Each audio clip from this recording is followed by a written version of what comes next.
Maaaring may masiselang tema, lengguwahe, karahasan, sexual, horror o droga na hindi angkop sa mga bata.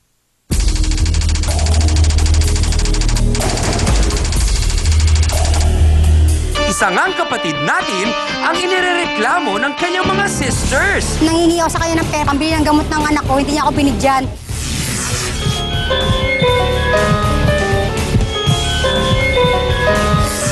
Hindi niya kami binibigyan dahil sabi niya sa amin sa kanya lang daw lahat yun. Oo, tama lang yun. Talagang hindi ko sila bibigyan kahit isang kusing. Doon talaga siya, malawi siyang madamot, matako sa pera. Lumuhod sila, magmakaawa sila sa akin, umiyak sila. Doon ako hihinto sa paghihiganti ko sa kanila. Family issue ito na dapat nang tutukan. Kaya ang mabuti pa, face to face! Sausawero, Sausawera! Let's get ready for Sausawa!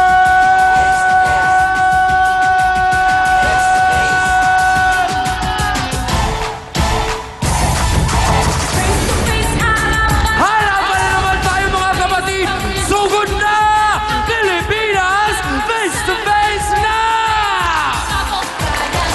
Samula sa puti! Nako! Sana kayo magbati! Wala na sanang awayan! Usapang maayos na lamang kasama si Chang! Tara na! Napusa diyang mapulay ang magparang buhay. Tayo ng harapan, ating pag-usapan. Amin ang awayan at kayan. Gusto mo bang makisawsaw-tanan ang kaibigan mga Mga kapatid! Ano ba ang nangunguna sa umaga? Sinong sisimango? Sinong hingiti? Face to face! Huwag mong talikuran! Harapin mo face to face! Hey! At ngayon, heto na ang First Lady na nag-iisang Barangay Hall on Air, ang pambansang kapitana, Chang Ami Perez! Smile always, mga kapatid. Abay, nakakaganda yata kapag lagi kayong nakangiti. Pero ito, mapapangiti ba kayo dito? Dahil isa nating beking kapatid, sinasabi rin, isang wicked sisterette. Abay, dahil sa sobrang damot daw nito sa kanyang mga kapatid at buhay pa raw ang kanilang ama, pag-aari nito ay sinusolo na. At higit sa lahat, pati sa mga bayaw niya, ay kanyang dinadagit. Nako naman ang tanong, bakit kaya nagkaganon at anong meron? Hans, ano ba? Paborito mo ba ng dadagit o danggit? Ay, danggit lang ako Ayun, siya! danggit. Pero itong si ate, aba, parang siya ang nang-aapi, ha? Akala ko laging Becky ang inaapi. Hindi ba mga kasawsawan? Abay, ready na kaya sa ating issue sina B1 at B2? At para bigyan ng mga kapaki-pakinabang na payo ang ating mga bisita, kasama pa rin natin siyempre araw-araw sina Attorney Ben Acosta, Dr. Camille Garcia, Father Sunny Merida. Sila po ang pinakamamahal nating trio taga-payo. Kaya naman Pilipinas, buong mundo, sa lahat ng mga kababayan at kapatid natin, what are we waiting for? Let's make it a come on, face to face na!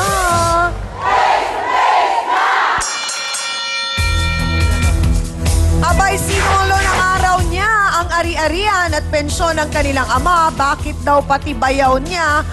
Oh my, pinatos niya. Ano nga bang dahilan mo, sister? Halika na, itiktak mo na sa akin ang lahat ng yan. Si Alex Cristobal. Pasok! Face to face!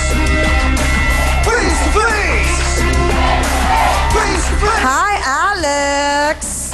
Aba, una sa lahat, can I say, ang ganda naman ang polish mo. Yes. Red na red. Kamusta ka? At ang ganda ng hair mo daw. Thank you. Kamusta ka? Okay naman. Bakit sinasabi ng mga kapatid mo na parang may problema daw, pinagdadamutan mo sila ng ano? Hindi ko sila pinagdadamutan. Actually, walang problema. Oh. Talagang mga mukhang pera lang sila. Bakit ba nagkaroon ng problema? Saan nagsimula ito, Alex? At anong pinag-ugatan? Nakulong ako ng 3 taon. Bakit ka nakulong naman? Sa drugs. Bakit ka naman nag-drugs? Set up lang, na-set up. Okay. Yes. Pero hindi ka naman depressed, wala kang love problem, Hindi. family problem. Sa kanila lang. O anong Sa mga problema mo kapatid sa ko mga kapatid mo? Ilan ba kayo magkakapatid? lang. Tatlo lang kami. Okay, pang ilan ka? Bunso ako. Oh, okay. Ito ang nangyari. Nakulong ako ng 3 taon. Mm. Pinabayaan nila ako. Ng mga kapatid Yes. mo. Paano mo sinabing napabayaan ka?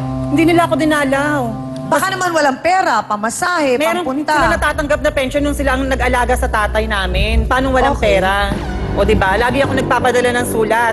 Pinapadalan ko sila. Sabi ko, ganito, ganyan, napakahirap dito. Puntahan niyo naman ako, dalawin niyo ako. Wala akong masabihan ng mga problema ko, di ba? Oo, so kumbaga, ang kailangan mo lang naman ay emotional support. Kumbaga, parang ganon, family support na hindi naman kailangan nilang padalan ka ng pagkain doon o kung ano man mga Oo. material na bagay, yung nandun lang sila. Tiniis nila ako, hindi nila ako pinuntahan. Mabulok ka dyan, ganun-ganun, So si pinabayaan nanay nila at ako. tatay, hindi dumadaalaw sa'yo. Patay na ang nanay namin. Ay, I'm sorry, matagal na siyang Oo. patay. Nung pinanganak pa lang ako, 3 months pa lang, Okay. namatay na siya. Ang tatay namin, stroke. Okay. Tapos yun ang kinakasama. So nung nakulong ka, sino nag-aalaga kay tatay? Yung ate ko na sumunod sa panganay, dun siya tumira sa bahay ngayon. Okay, sino yun? Si Rochelle. Okay, so Yun. siya ang nag-alaga kay tatay. Oo. So si tatay may natatanggap na pensyon. Oo. Bakit? Kasi dati siyang sundalo. Okay, Oo. so magkano natatanggap niya? 10,000. Tapos sa nanay namin, ganun din. Kasi dating teacher, ano din, may natatanggap din na ano.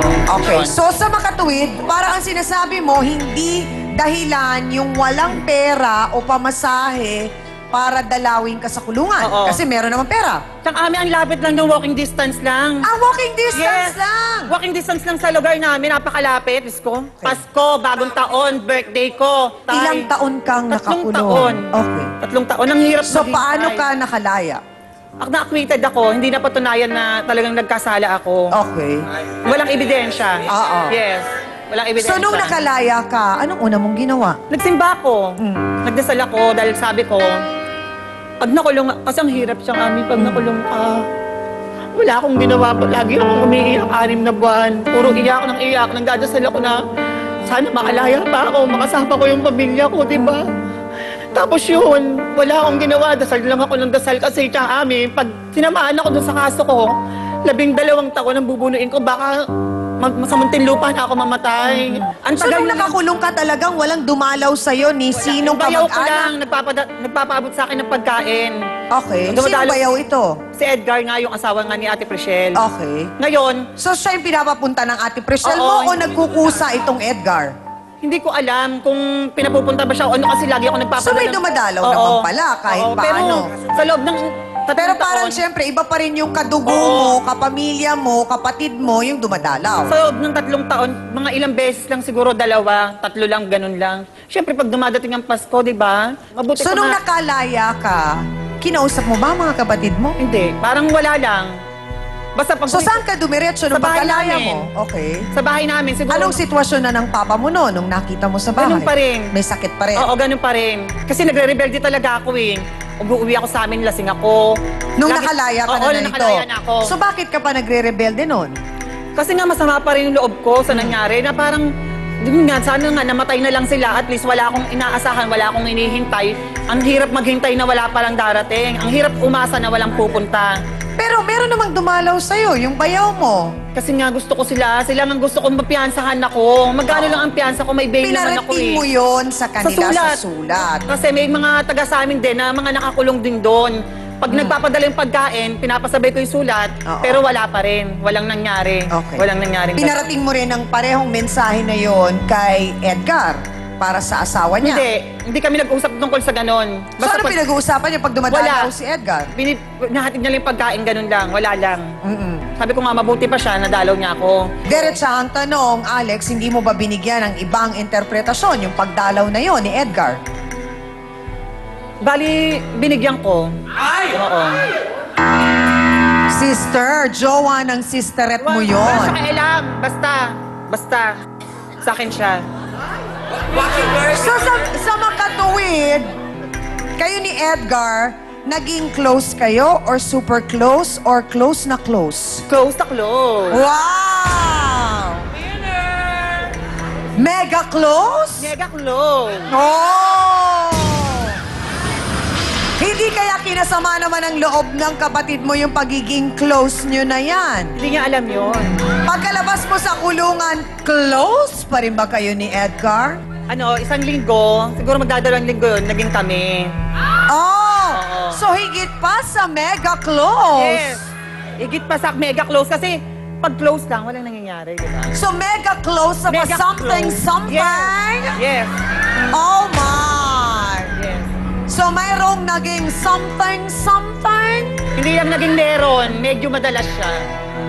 Oh, and because of the very close, nahuli kayo sa close na store. Yes. Ano nangyari doon? Nagiinom kami sa loob ng tindahan, di ba? Ngayon, pagdating niya, nagwala siya doon. Siyempre, lasing ako eh. Nagulat ako. Akala ko kung sino nagwawala. Nakita ko siya pala. Sinong siya? Yung ate ko, si Rochelle. Ay, nahawak ko yung bote. Ginobol ko talaga. Ay, naghabulan talaga kami sa kalsada. Ginobol mong jula-jula mo yung jote? Yes. Diyos Sabi ko ko. talaga, tegi ka sa akin. Hindi ka ba na-jokot? Yes. Saray na nga. Saray na. My God! Ano nangyari kay Edgar na iwan tulalay? Yes. Ang gamba ko, tinuloy namin. Ah! Ang hirap Sorry naman, kayo naman, pag-comeback is to return from the top. Tuloy, go. Ah, Pero binilisan na lang namin, baka may store ulit, di ba? Alam mo. ang tanong, kinumpronta ka ba ng kapatid mo matapos nun?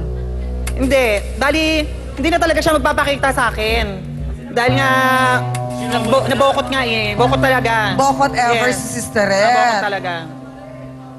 Ebe, kinamkam ng araw ng kanilang sisterette ang ari-arian at pensyon ng kanilang ama. Mula nang siya ay makalaya at ang pinakamasakit pa sa lahat, kinamkam na rin ang kanyang asawa. Abay, ang tanong, bokot ka nga ba kay Alex? Narito mismo, si Priscel Cristobal Cruz, ang kanyang kapatid. Pasok!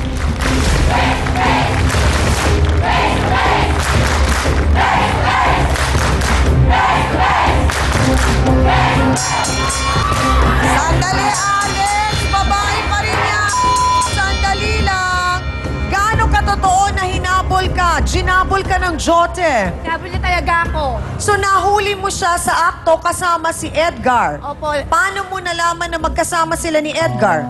Inutusan ko po yung asawa ko na mangutang sa tindahan niya. Umaga ko po inutusan, alas 9 po. Oh, Mag-aalauna na po, hindi pa po umuwi. nang madaling araw?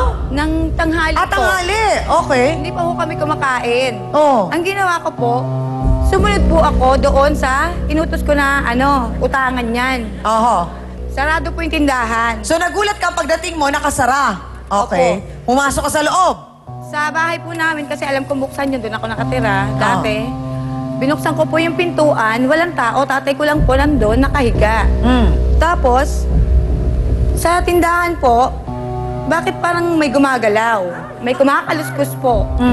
Ang ginawa ko po, sinilip ko po yung butas, ang kapal na mukha niya, tsaka ng asawa ko, may ginagawa po sila milagro doon. Hindi ka tayo na kayo, ha? Kadamot Gagawin ito, Alex, at patira. Mga pamangkin niya, abay sinabihan niyang pinagdaramutan din. At sino si Margarita? Kikilalanin natin siya sa pagbabalik ng Face to Face. Sino na ngayon ang kumukuha ng pensyon ng tatay niyo? Ayan na po. Siya na. Opo. So saan napupunta ang pera? Sa barkada niya. Kuryente, sa tubig, sa pagkain, Sa sa lalaki niya. therapy, sa gamot, sa motor. Paglandi lahat. niya, sa may Sa motor. Kaninong motor? Sa kanya. Sa motor. Kumuha ka ng motor. Para saan? Ramping! Pangrampa. Yes! Harapin mo, face to face. Don't go away, magbabalik ang Face to Face dito sa TV5.